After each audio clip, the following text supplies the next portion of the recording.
Hello, welcome to Lesson 18, Exercise 1, Mastering Java. Let's create a string and put the following phrase in it. Jason went to Washington, D.C.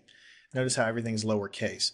Print out the original string to the screen, then replace the lowercase j with an uppercase j, replace small w with big W, replace lowercase dc with uppercase dc, and then print out the string again.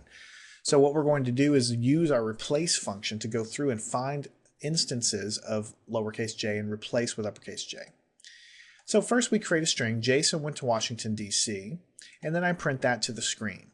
And then it's very simple because then I basically do the following, and this is very interesting. What I do is I say str, which is the name of the string. The name of the method with the dot here is called replace, and it takes two arguments, the character that I'm looking for and the character that I wish to replace it with. So what ends up happening is this entire thing returns a string that is the original guy with this letter replaced with this one. And I take that string that comes out of that and I put it and replace it into the original string that we started with. So this one is the exact same string after I've done this first line as we started with, except J is replaced with capital J.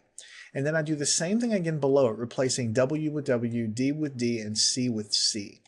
Now, it is going to go through and replace all instances of lowercase w with uppercase W and so on. But after I've done all of these replacements, I can just do a print statement to print the string back to the screen. So let me hit run, and you can see Jason went to Washington, D.C., Jason went to Washington, D.C. Notice the W got capitalized in two places here. The D.C. got capitalized, the J got capitalized. In each instance, what I'm doing is I'm accessing the replace method, replacing all instances of lowercase j with uppercase j. This returns the entire string back with that modification in place, and I'm putting it back into str. Then I do the same thing again, looking for W, D, and C, and then I print the thing out. So the whole thing is modified.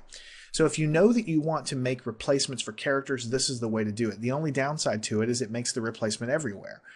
So it has some limitations, but sometimes that's very useful in programming. If you have a case that's really going on here, then you can use this particular thing to accomplish your objective.